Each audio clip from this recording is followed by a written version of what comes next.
Hola, marineros. ¿Cómo les trata el mar? Espero que las aguas no los mareen tanto. Bueno, como asumo que sabrán por qué vamos a África, no daré rodeos con explicaciones. En cuanto a mí, se me asignó el encontrar al señor Kurtz, no sé quién será ese vato, pero espero que sea un tipo agradable. Mientras las mareas mecen nuestro navío, déjenme leerles un libro, se llama El corazón de las tinieblas, escrito por Joseph Conrad. Además, la idea de esto surgió, luego de ver, muchas veces un video de David Kzenko, vayan y vean sus vídeos porque son, miel para el paladar. Sin más preámbulo, comencemos. Aquí tienen, El corazón de las tinieblas.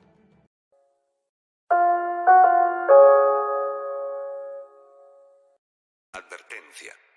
Esta obra contiene descripciones de sufrimiento humano, racismo y escenas que reflejan la explotación, la violencia y la deshumanización vividas en el África colonial.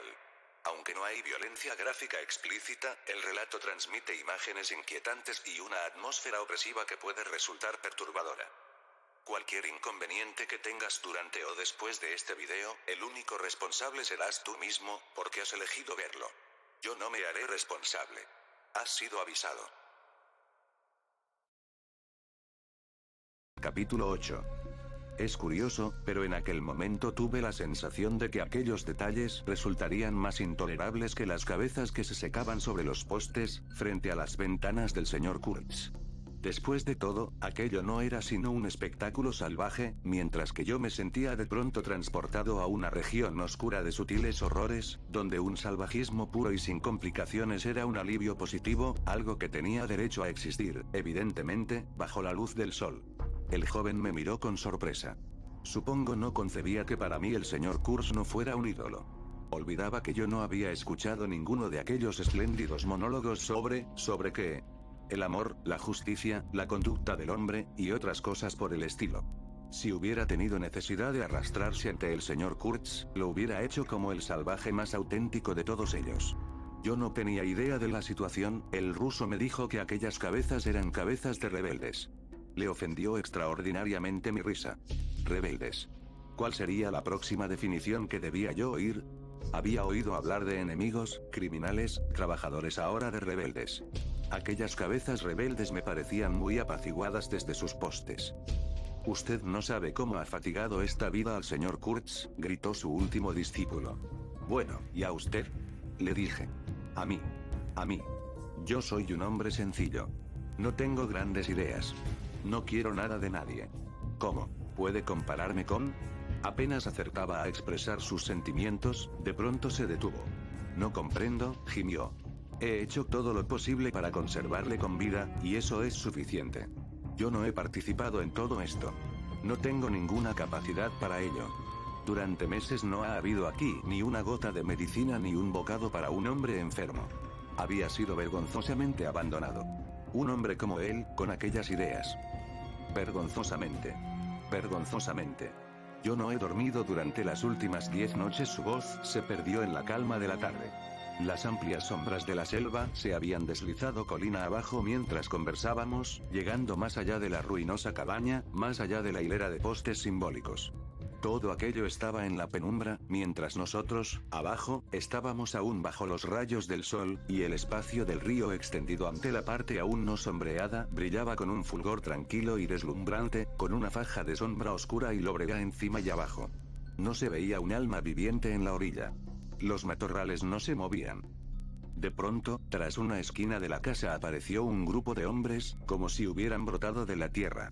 Avanzaban en una masa compacta, con la hierba hasta la cintura, llevando en medio unas parihuelas improvisadas. Instantáneamente, en aquel paisaje vacío, se elevó un grito cuya estridencia atravesó el aire tranquilo como una flecha aguda que volara directamente del corazón mismo de la tierra, y, como por encanto, corrientes de seres humanos desnudos, con lanzas en las manos, con arcos y escudos, con miradas y movimientos salvajes, irrumpieron en la estación, vomitados por el bosque tenebroso y plácido. Los arbustos se movieron, la hierba se sacudió por unos momentos, luego todo quedó tranquilo, en una tensa inmovilidad. «Si ahora no les dice lo que debe decirles, estamos todos perdidos», dijo el ruso a mis espaldas. El grupo de hombres con las parihuelas se había detenido a medio camino, como petrificado. Vi que el hombre de la camilla se semi-incorporaba, delgado, con un brazo en alto, apoyado en los hombros de los camilleros. Esperemos que el hombre que sabe hablar también del amor en general, encuentre alguna razón particular para salvarnos esta vez, dije. Presentía amargamente el absurdo peligro de nuestra situación, como si el estar a merced de aquel atroz fantasma fuera una necesidad vergonzosa. No podía oír ningún sonido, pero a través de los gemelos vi el brazo delgado extendido imperativamente, la mandíbula inferior en movimiento, los ojos de aquella aparición que brillaban sombríos a lo lejos, en su cabeza huesuda, que oscilaba con grotescas sacudidas. Kurz, eso significa pequeño en alemán, ¿no es cierto? Bueno, el nombre era tan cierto como todo lo demás en su vida y en su muerte. Parecía tener por lo menos 7 pies de estatura. La manta que lo cubría cayó y su cuerpo surgió lastimoso y descarnado como de una mortaja. Podía ver la caja torácica, con las costillas bien marcadas. Era como si una imagen animada de la muerte, tallada en viejo marfil, hubiese agitado la mano amenazadora ante una multitud inmóvil de hombres hechos de oscuro y brillante bronce. Le vi abrir la boca, lo que le dio un aspecto indeciblemente voraz, como si hubiera querido devorar todo el aire, toda la tierra, y todos los hombres que tenía ante sí. Una voz profunda llegó débilmente hasta el barco. Debía de haber gritado. Repentinamente cayó hacia atrás. La camilla osciló cuando los camilleros caminaron de nuevo hacia adelante, y al mismo tiempo observé que la multitud de salvajes se desvanecía con movimientos del todo imperceptibles, como si el bosque que había arrojado súbitamente aquellos seres se los hubiera tragado de nuevo, como el aliento es atraído en una prolongada aspiración. Algunos peregrinos, detrás de las parihuelas, llevaban preparadas las armas. 2 escopetas, un rifle pesado y un ligero revólver carabina. Los rayos de aquel Júpiter lastimoso. El director se inclinaba sobre él y murmuraba algo mientras caminaba. Lo colocaron en uno de los pequeños camarotes, el espacio justo para una cama y 1 o 2 sillas de campaña. Le habíamos llevado su correspondencia atrasada, y un montón de sobres rotos y cartas abiertas se esparcía sobre la cama. Su mano vagaba débilmente sobre esos papeles. Me asombraba el fuego de sus ojos y la serena languidez de su expresión. No parecía ser tan grande el agotamiento que había producido en él la enfermedad. No parecía sufrir. Aquella sombra parecía satisfecha y tranquila, como si por el momento hubiera saciado todas sus emociones. Arrugó una de las cartas, y, mirándome directamente a la cara, me dijo: «Me alegro». Alguien le había escrito sobre mí. Aquellas recomendaciones especiales volvían a aparecer de nuevo. El volumen de su voz, que emitió sin esfuerzo, casi sin molestarse en mover los labios, me asombró. ¡Qué voz! ¡Qué voz! Era grave, profunda y vibrante, a pesar de que el hombre no parecía emitir un murmullo. Sin embargo, tenía la suficiente fuerza como para casi acabar con todos nosotros, como vais a oír. El director volvió a aparecer silenciosamente en el umbral de la puerta. Salí enseguida y él corrió la cortina detrás de mí. El ruso, observado con curiosidad por los peregrinos, miraba hacia la playa. Seguí la dirección de su mirada. Oscuras formas humanas podían verse a distancia, deslizándose frente al tenebroso borde de la selva, y cerca del río 2 figuras de bronce apoyadas en largas picas estaban en pie a la luz del sol, las cabezas tocadas con fantásticos gorros de piel moteada. Un par de guerreros inmóviles en un reposo estatutario. De derecha a izquierda, a lo largo de la orilla iluminada, se movía una salvaje y deslumbrante figura femenina. La mujer caminaba con pasos mesurados, envuelta en una tela rayada, guarnecida de flecos, pisando el suelo orgullosamente, con un ligero sonido metálico y un resplandor de bárbaros ornamentos. Mantenía la cabeza erguida, sus cabellos estaban arreglados en forma de yelmo, llevaba anillos de bronce hasta las rodillas, pulseras de bronce hasta los codos, innumerables collares de abalorios en el cuello, objetos estrambóticos, amuletos, presentes de hechiceros, que colgaban sobre ella, que brillaban y temblaban a cada paso que daba. Debía de tener encima objetos con valor de varios colmillos de elefante. Era feroz y soberbia, de ojos salvajes y espléndidos. Había algo siniestro y majestuoso en su lento paso y en la quietud que envolvió repentinamente toda aquella tierra doliente, la selva inmensa, el cuerpo colosal de la fecunda y misteriosa vida parecía mirarla, pensativa, como si contemplara la imagen de su propia alma tenebrosa y apasionada. Llegó frente al barco y se detuvo de cara hacia nosotros. La larga sombra de su cuerpo llegaba hasta el borde del agua. Su rostro tenía un trágico y feroz aspecto de tristeza salvaje y de un mudo dolor mezclado con el temor de alguna decisión apenas formulada con la que luchaba. de pie, inmóvil, nos miraba como la misma selva, con aire de cobijar algún proyecto inescrutable. Dejó transcurrir un minuto entero, y entonces dio un paso hacia adelante. Se oyó un ligero repiqueteo, brilló el metal dorado, oscilaron los flecos de la túnica, y entonces se detuvo como si el corazón le hubiera fallado. El joven que estaba a mi lado refunfuñó algo. Los peregrinos murmuraron a mis espaldas. Ella nos miró a todos como si su vida dependiera de la dureza e inflexibilidad de su mirada. De pronto abrió los brazos desnudos y los elevó rígidos por encima de su cabeza como en un deseo indómito de tocar el cielo, y al mismo tiempo las tinieblas se precipitaron de golpe sobre la tierra, pasaron velozmente sobre el río, envolviendo el barco en un abrazo sombrío. Un silencio formidable acompañó la escena. Se dio vuelta lentamente, comenzó a caminar por la orilla y se dirigió hacia los arbustos de la izquierda. Solo una vez sus ojos volvieron a contemplarnos, en la oscuridad de la espesura, antes de desaparecer. Si hubiera insistido en subir a bordo, creo que realmente habría disparado contra ella, dijo el hombre de los remiendos, con gran nerviosismo. He arriesgado mi vida todos los días durante la última quincena, tratando de mantenerla fuera de la casa. Un día logró entrar y armó un gran escándalo debido a unos miserables harapos que yo había recogido del almacén para remendar mis ropas.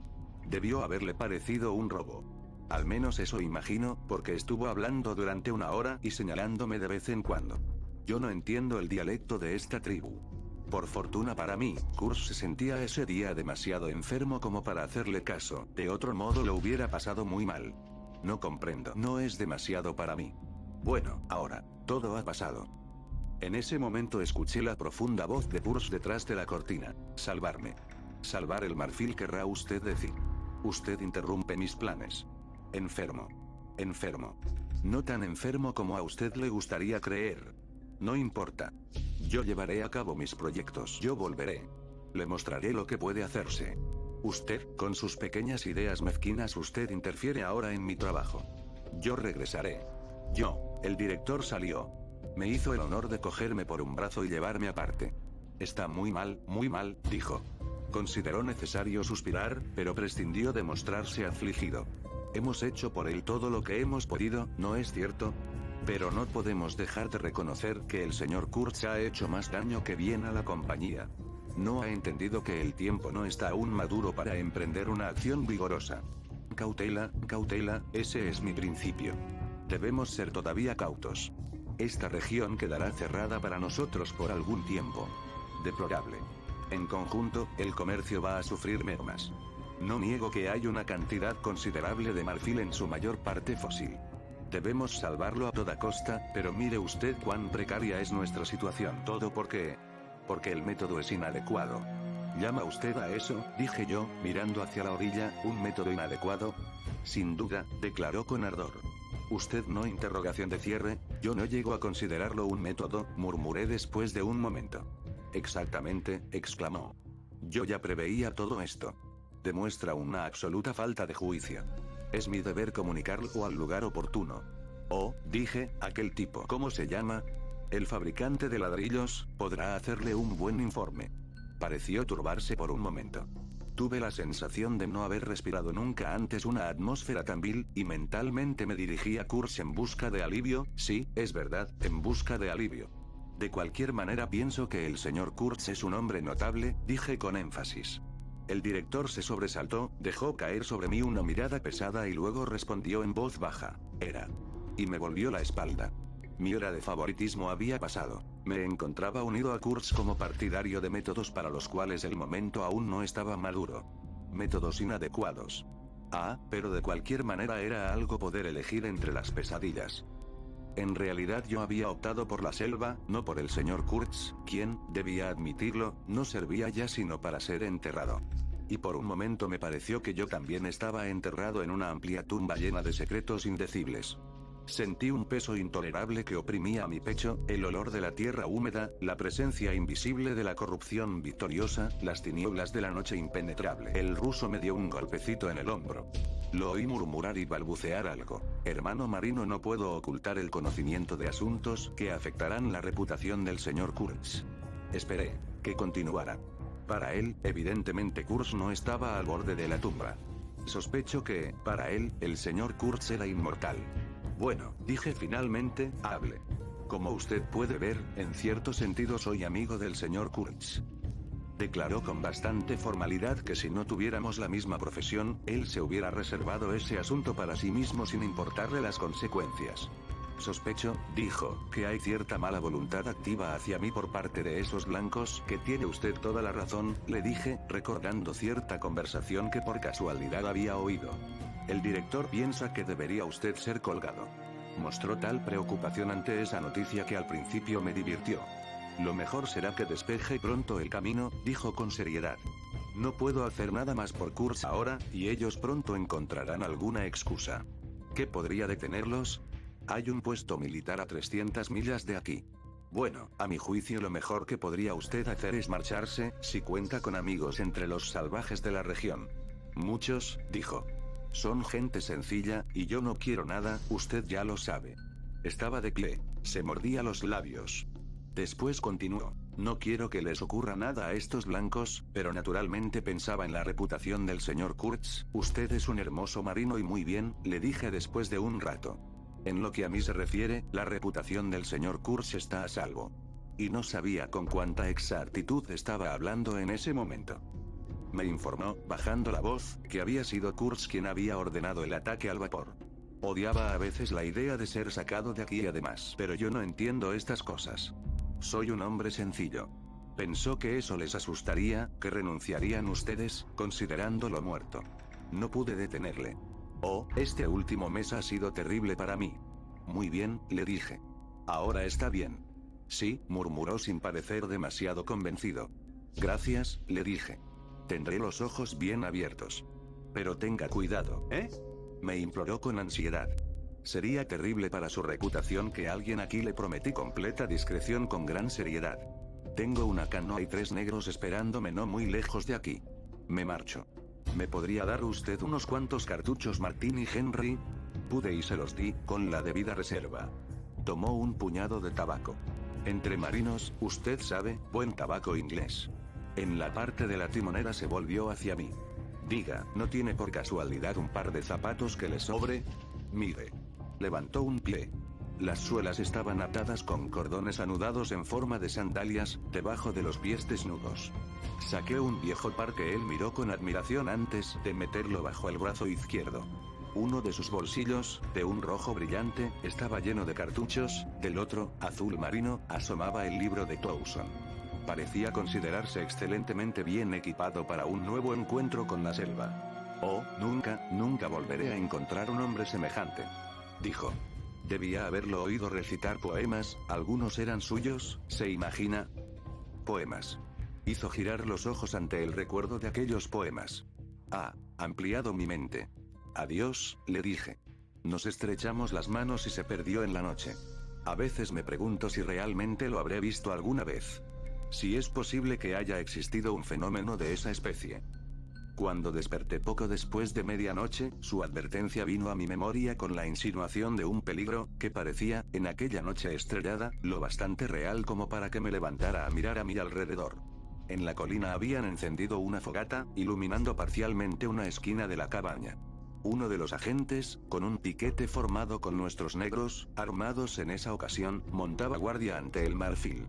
Pero en las profundidades de la selva, rojos centelleos oscilantes, que parecían hundirse y surgir del suelo entre confusas formas de columnas de intensa negrura, mostraban la posición exacta del campo donde los adoradores del señor Kurtz sostenían su inquieta vigilia. El monótono redoble de un tambor llenaba el aire con golpes sordos y con una vibración prolongada. El continuo zumbido de muchos hombres que cantaban algún conjuro sobrenatural salía del negro y uniforme muro vegetal, como un zumbido de abejas sale de una colmena, y tenía un efecto extraño y narcotizante sobre mis sentidos aletargados. Creo que empecé a dormitar, apoyado en la barandilla, hasta que un repentino brote de alaridos, una erupción irresistible de un hasta ese momento reprimido y misterioso frenesí, me despertó y me dejó por el momento totalmente aturdido. Miré por casualidad hacia el pequeño camarote. Había una luz en su interior, pero el señor Kurtz no estaba allí. Supongo que hubiera lanzado un grito de haber dado crédito a mis ojos. Pero al principio no les creí. Aquello me parecía tan decididamente imposible. El hecho es que estaba yo del todo paralizado por un miedo total. Era una especie de terror puro y abstracto, sin ninguna conexión con cualquier evidencia de peligro físico. Lo que hacía tan avasalladora aquella emoción era, ¿cómo podía definirlo? El golpe moral que recibí, como si algo a la vez monstruoso, intolerable de concebir y odioso al alma, me hubiera sido impuesto inesperadamente. Aquello duró sin duda alguna solo una mínima fracción de segundo, y después el sentimiento habitual de común y mortal peligro, la posibilidad de un ataque repentino y de una carnicería o algo por el estilo que me parecía estar en el aire, fue recibida por mí como algo agradable y reconfortante. Me tranquilicé hasta tal punto que no di la voz de alarma. Había un agente envuelto en un chaquetón, durmiendo en una silla, a unos 3 pies de donde yo estaba. Los gritos no lo habían despertado. Roncaba suavemente. Le dejé entregado a su sueño y bajé a tierra. Yo no traicionaba a Kurtz. Estaba escrito que nunca había de traicionarle, estaba escrito que debía ser leal a la pesadilla que había elegido. Me sentía impaciente por tratar con aquella sombra por mi cuenta, solo, y hasta el día de hoy no logro comprender por qué me sentía tan celoso de compartir con los demás la peculiar negrura de esa experiencia. Tan pronto como llegué a la orilla, vi un rastro amplio entre la hierba. Recuerdo la exaltación con que me dije, no puede andar. Se está arrastrando a 4 patas. Ya lo tengo. La hierba estaba húmeda por el rocío. Yo caminaba rápidamente con los puños cerrados. Imagino que tenía la vaga idea de darle una paliza cuando lo encontrara. No sé. Tenía algunos pensamientos imbéciles. La vieja que tejía con el gato penetraba en mi memoria como una persona sumamente inadecuada en el extremo de aquel asunto. Vi a una fila de peregrinos, disparando chorros de plomo con los Winchesters apoyados en la cadera. Pensé que no volvería al barco, y me imaginé viviendo solitario y sin armas en medio de la selva hasta una edad avanzada. Futilezas por el estilo, ¿sabéis? Recuerdo que confundí el batir de los tambores con el de mi propio corazón, y que me agradaba su tranquila regularidad. Seguí el rastro, luego me detuve a escuchar. La noche era muy clara, un espacio azul oscuro, brillante de rocío y luz de estrellas, en el que algunos bultos negros permanecían muy tranquilos. Me pareció vislumbrar algo que se movía delante de mí. Estaba extrañamente seguro de todo aquella noche. Abandoné el rastro y corrí en un amplio semicírculo, supongo que en realidad me estaba riendo de mis propias argucias, a fin de aparecer frente a aquel bulto, o aquel movimiento que yo había visto, si es que en realidad había visto algo. Estaba acercando a Kurtz como si se tratara de un juego infantil. Llegué donde él estaba y, de no haber sido porque me oyó acercarme, lo hubiera podido atrapar enseguida. Logró levantarse a tiempo. Se puso en pie, inseguro, largo, pálido, confuso, como un vapor exhalado por la tierra, se tambaleó ligeramente, brumosa y silenciosamente delante de mí, mientras que a mi espalda las fogatas brillaban entre los árboles y el murmullo de muchas voces brotaba del bosque. Lo había aislado hábilmente, pero en ese momento, al hacerle frente y recobrar los sentidos, advertí el peligro en toda su verdadera proporción. De ninguna manera había pasado. ¿Y si él comenzaba a gritar? Aunque apenas podía tenerse en pie, su voz era aún bastante vigorosa. «Márchese, escóndase», dijo con aquel tono profundo. Era terrible. Miré a mis espaldas. Estábamos a unas 30 yardas de distancia de la fogata más próxima.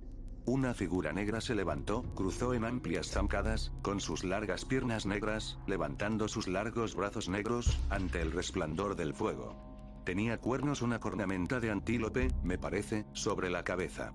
Algún hechicero, algún brujo, sin duda. Tenía un aspecto realmente demoníaco. ¿Sabe usted lo que está haciendo?, murmuré. Perfectamente, respondió, elevando la voz para decir aquella única palabra.